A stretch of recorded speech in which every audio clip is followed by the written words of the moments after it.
Welcome back to America in 250, where we show you 250 things to do across America for the 250th anniversary.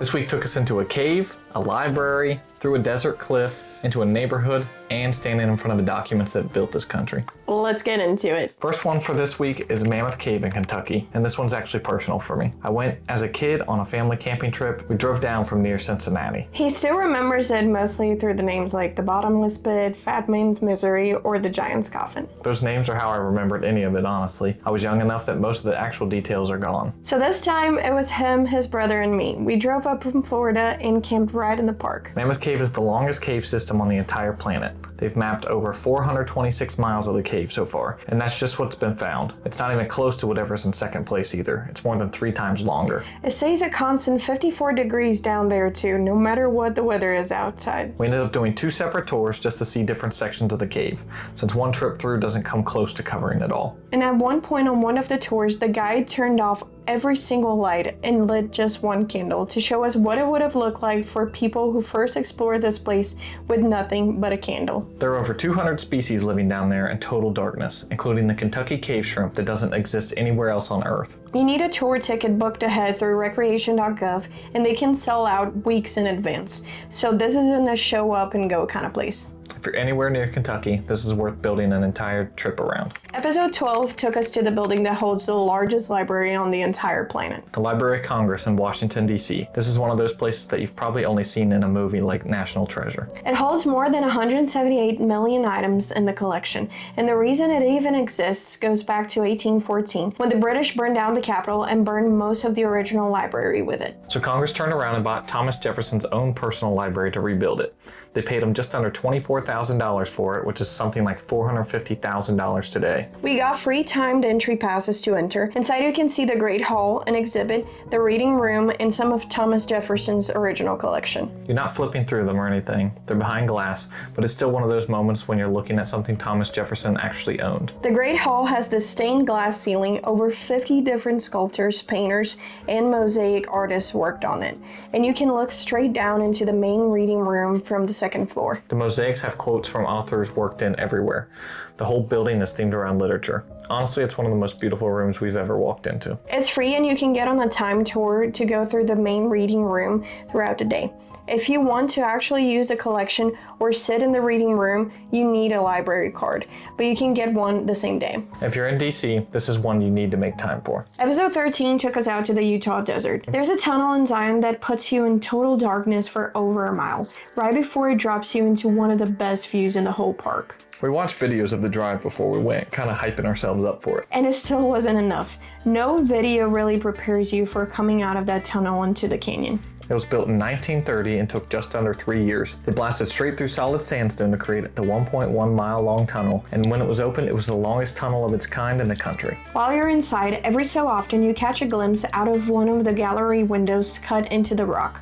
Just a quick glimpse of the canyon, and then you're right back into the dark. And then the real thing happens. The light starts creeping in through your windshield, and it just opens up into these towering red rock walls and a blue sky, like someone flipped a switch. You're surrounded by these completely unique rock formations the whole rest of the drive too.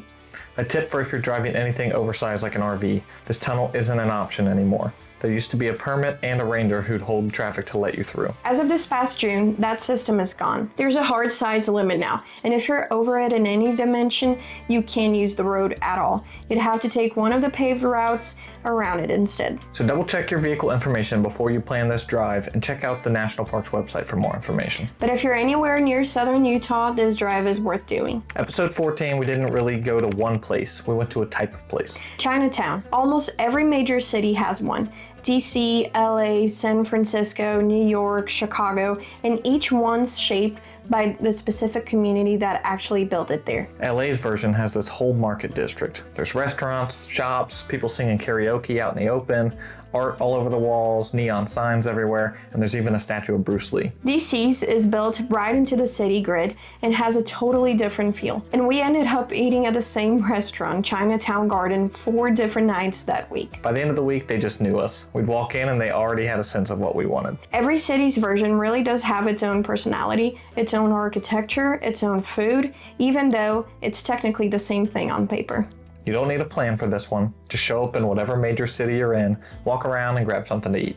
But that's kind of the whole point of it. America is just a collection of so many different cultures, and it's kind of special that cities carve out spots like these for the communities that landed there. Last one for this week, and it might be the most important of the whole series. There's a room in DC where you can stand a few feet away from the actual Declaration of Independence, the Constitution, and the Bill of Rights. They're called the Charters of Freedom. The cases they're in are bulletproof, bomb-proof, and filled with argon gas to keep them stable. Every single night, all three lower down into a multi-ton vault built right into the floor of the rotunda. The room's kept dim on purpose too, because light is actually what damages the ink. That's part of why the signatures, Hancock's included, have faded as much as they have over 250 years. We went ourselves and the room really is darker and more crowded than you'd picture. The documents are harder to read than you'd expect. But standing there, it really hits you that these aren't replicas.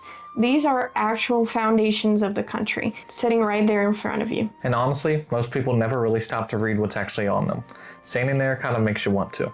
So when you have time, read these documents and really try to understand what they're saying. You go through security just to get into the building. Then there's more security around the documents themselves, on top of the vault protecting them overnight. It's free, but grab a timed entry pass ahead of time if you can, and expect airport-style security on the way in. If you're anywhere near DC, standing in front of the actual founding documents is something everyone should do once. So that's 15 down, 235 more to go. What gets me looking back on this week's episodes is how every episode felt so different from each other.